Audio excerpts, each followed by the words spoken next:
kadang nyuwun sewu sekali Mbah Hasyim itu kadang ide besar beliau itu ora dituruti wong NU. Jane Mbah Hasyim cara kula kok dadi Mbah Hasyim ya mangkel. Mbah Hasyim itu ngarangno kentong. Nggih ngaramno beduk, tapi wong NU nganggo kentong. Beduk. Dan uniknya Mbah Hasyim enggak tersinggung.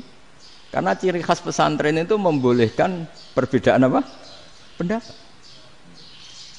Itu masyhur khilafnya Mbah Hasyim sama Mbah Fakih Mas Kumambang itu sampai dikitabkan.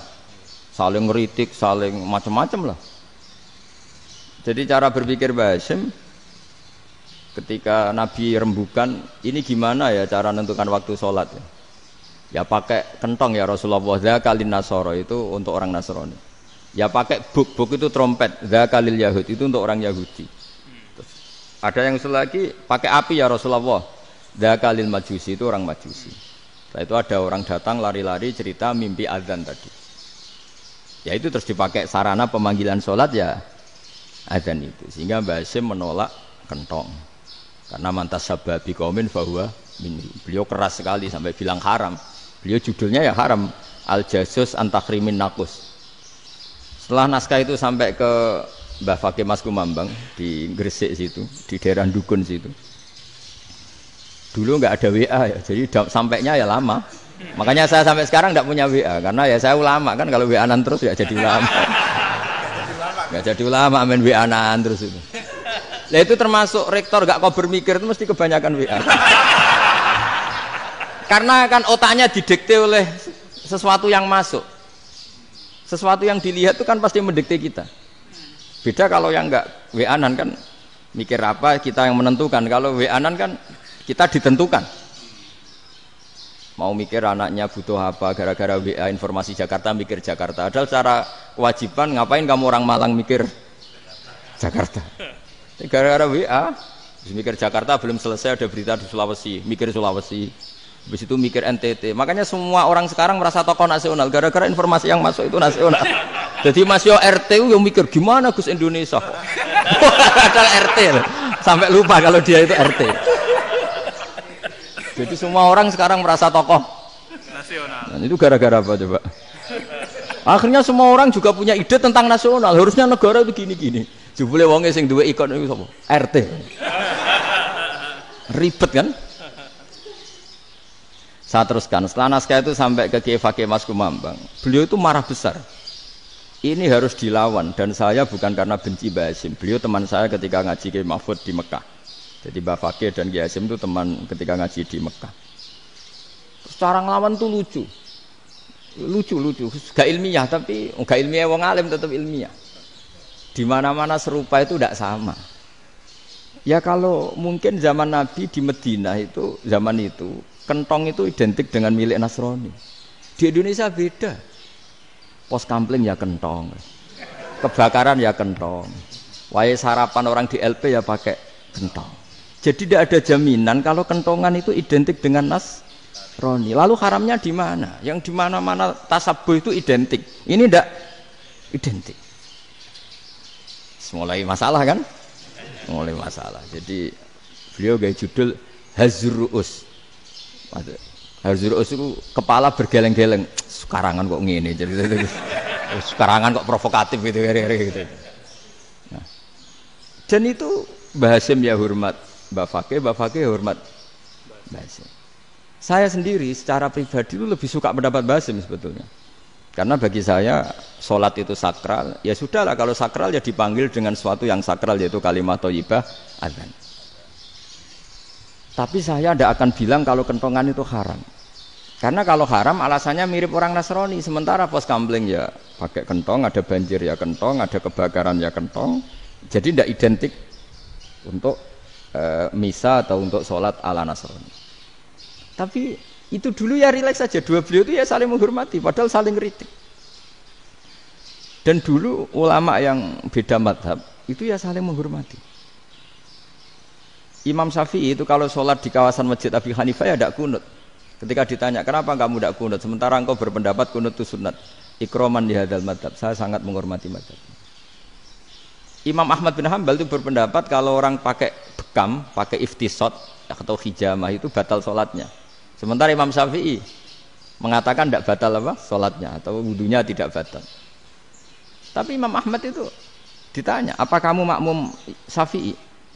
Bagaimana mungkin saya tidak makmum sama wali kutub seperti Imam Syafi'i?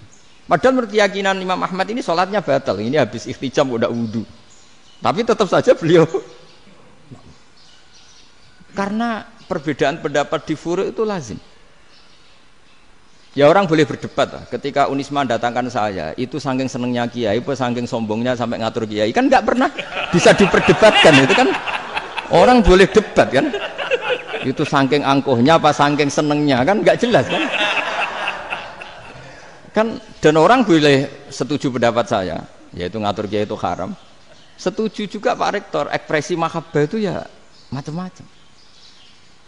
Dulu sahabat ya gitu, sahabat itu ada yang nggak kenal wajahnya Nabi sama sekali sampai akhir hayatnya. Ketika ditanya, lo kamu itu sahabat kok nggak tahu wajahnya Nabi? Saya tidak pernah berani memandang Nabi karena ijlalan Nabi, terlalu menghormati saya sehingga tidak berani memandang wajahnya. Ada sahabat yang penggawaannya dulu wajah Nabi sampai bisa nyifati Alfiu Faminunil Hajib sampai bisa nyifati detail karena dulu wajah Nabi itu ibadah. Ada seorang wali ditanya, kalau kamu di surga ingin nggak melihat Allah? Enggak. Loh, tapi semua orang ingin melihat Allah. Unazzihu dzalikal jamal an-nadhari misli. Ben gak elek-elek Allah tak delok terima aku. Wong ra jelas. Penting kok delok pengiran.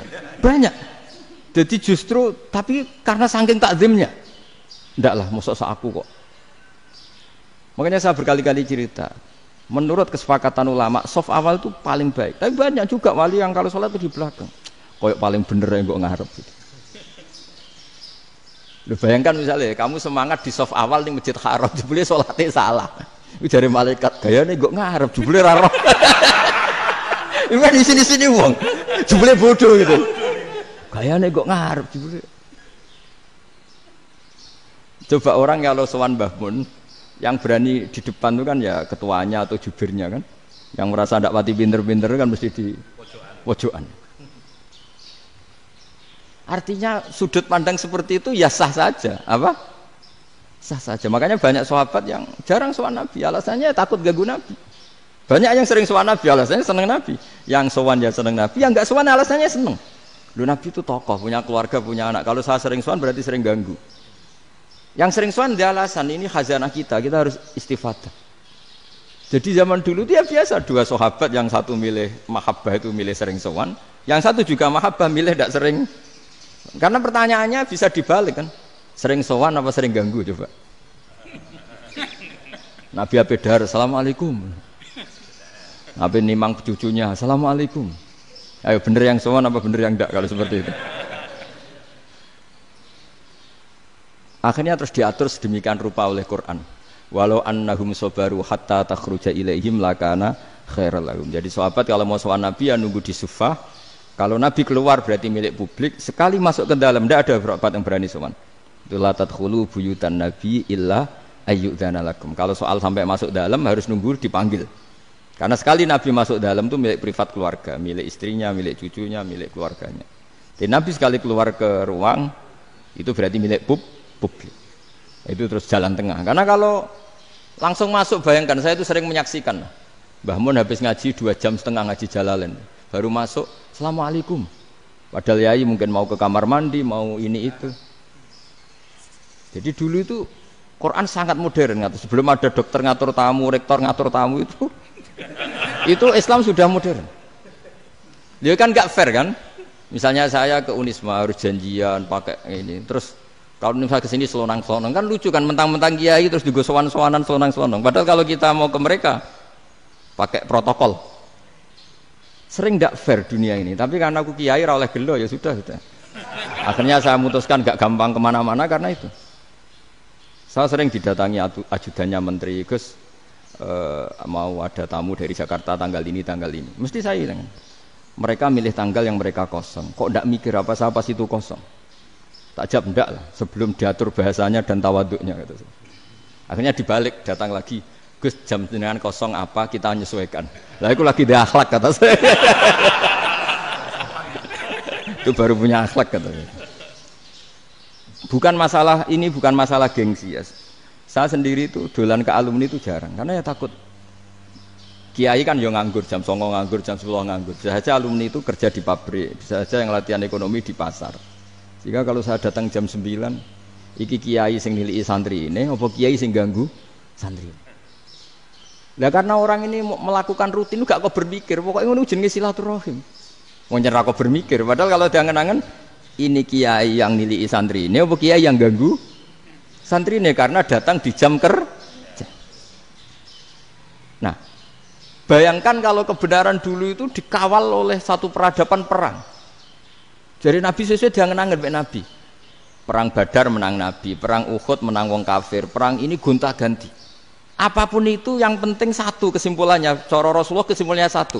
Orang tidak kober mikir kebenaran secara mengendapkan pikiran dengan pikiran jernih. Maka hebatnya Nabi ketika perjanjian, pokoknya saya minta nggak ada perang. Dan orang boleh mendiskusikan Islam. Itu luar biasa idenya Nabi. Karena bawaan perang itu orang kan nggak kok bermikir. Ibarat seorang misalnya senang satu perempuan, ketemu rivalnya langsung perang kan nggak mikir. Tapi kalau kau bermikir, dia ngenangen cawe wedok iku ora seneng aku. Untungnya apa untuk wong ayu ora seneng, malah mau loro hati. Terus sudahlah, buruan dialihkan kemana kan gitu.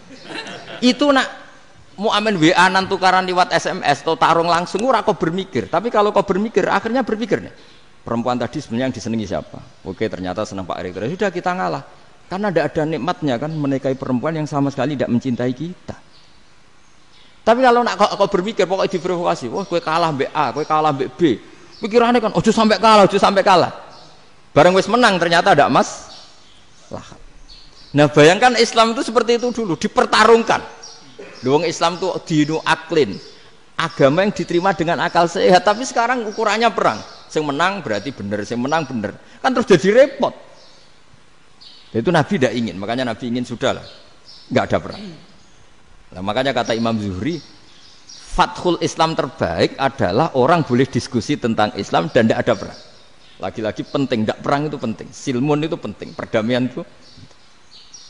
Setelah tidak ada perang, akhirnya fatafawadu fil hadis wal munaza'ah, orang boleh diskusi apa saja, termasuk boleh adu polemik. Konsep satu Tuhan dan Tuhan banyak diperdebatkan. Akhirnya Nabi secara rileks bisa menjelaskan. Muhammad, urusan kita banyak. Kalau Tuhannya satu tidak cukup, Tuhan harus banyak untuk menyelesaikan berbagai urusan.